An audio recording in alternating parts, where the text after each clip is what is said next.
try!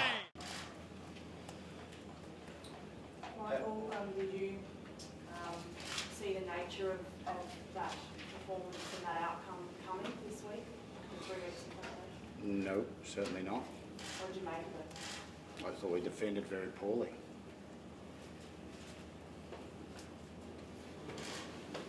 What do you put that down to, Michael? Attitude, rustiness? Well, defence is attitude. Yeah. So, no, there's no rustiness. Let's get that one out of the way straight away, right? So, there's no rustiness.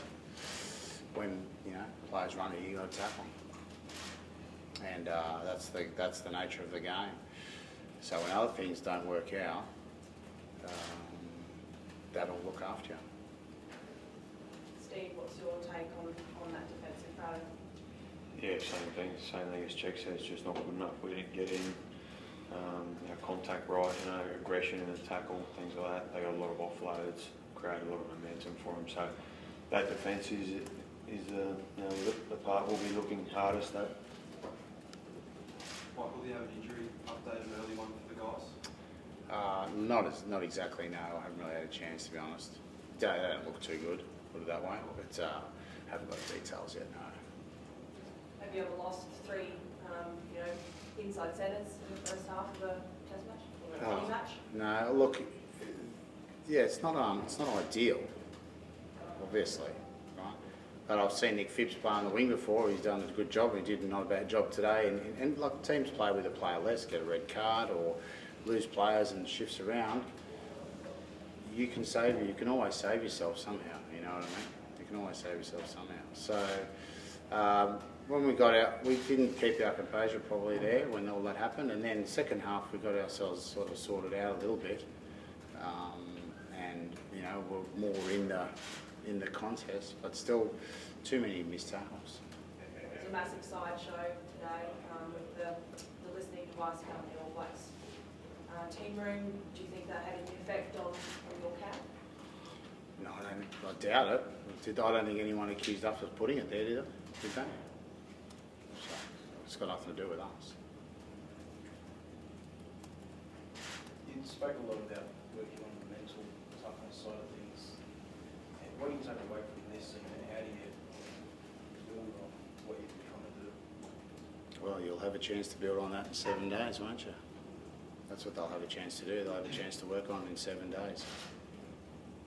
There'll be no bigger test of mental fortitude than that. Any sort of potential injuries aside, unavailability, are you leaning towards sticking with the same guys that say that? I haven't even thought about it. I want to have a good look. Obviously there's a lot of, you feel it now, so you want to have a good look afterwards and really don't let the emotion make the decisions for you. They'll give you the general feeling, but then take a really good look and make those decisions accordingly. Michael, were there any positives this game? Not really. That would be a lie of me if I tried to find one. I thought that Genia played well first game back, and David Pocock was outstanding as well in his efforts. And some players, did that. But no, I don't think so. You've got to look forward now, straight away to the next one. That's the chance. That's the only chance you've got. Steve, did you feel like the mentality was a little bit off going into that first preseason? Not going into it, no. We were ready to play, and we'll have to look hard at that performance. I think it'll be clear when we look at the game, and we need to be honest about that. And like Cheik said, we've got 6 days now to make a change and make a difference to how we played tonight.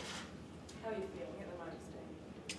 Oh, pretty shattered, I feel for the fans, that came out to watch, and that's not how we wanted to send them away tonight. So, mate, that's a big reason why we play, and that's really disappointing. So, but we're not sugarcoating it.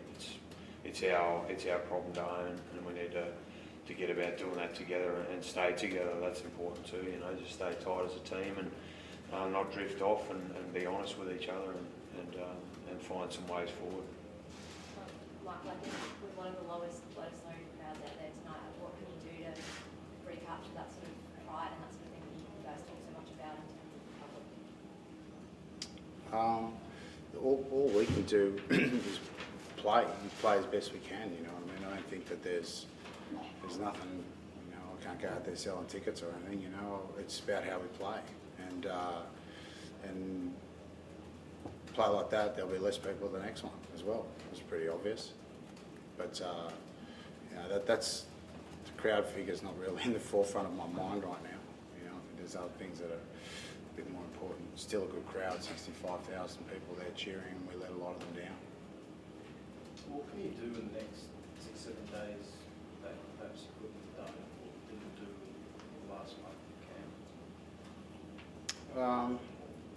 I don't think it's about just changing everything. It's probably about getting the focus clearly on what's important. Right? And you know, I take responsibility for that. The mental preparation, that's my domain, and I've got to make sure that the players are switched on to what is in focus. And that's why you would see me being very down, because I feel like I've let them down, because I haven't put them into the space where they're going to do whatever it takes in that format, around, especially around defence, you know. It's all connected. So I'll have a good look at how I prepared that over the last few weeks, and try and add or refine or put some focus on what I need to make sure that the point is very clear for next weekend. We'll take one more, guys, if there's any. Michael, Steve Hansen said that he was shocked when he heard the news today about the recording device. What was your initial reaction? Is that worrying as a coaching perspective that something like that's infiltrated the game possibly? Oh mate, like I said, I'm not paranoid about it. I'm not paranoid about it. You know, whatever happens, happens. You know, that's. It really is not. It's not even ever been an issue for me that I'd be worried about someone doing it to us or something, because at the end of the day, it's one thing knowing, it's another thing stopping. So you know, that's the way it's always been. You can hear audio of teams on TV when you're watching or whatever, and line out calls, and you can know, but you've still got to stop. So I'm not that. They might be big on it. I'm not that big on the whole thing. Don't see where it's that big a deal. Be surprising that the All Blacks would debug a rumour to go to that extent. No, whatever they want to do is their thing, you know. All right, thanks very much, guys.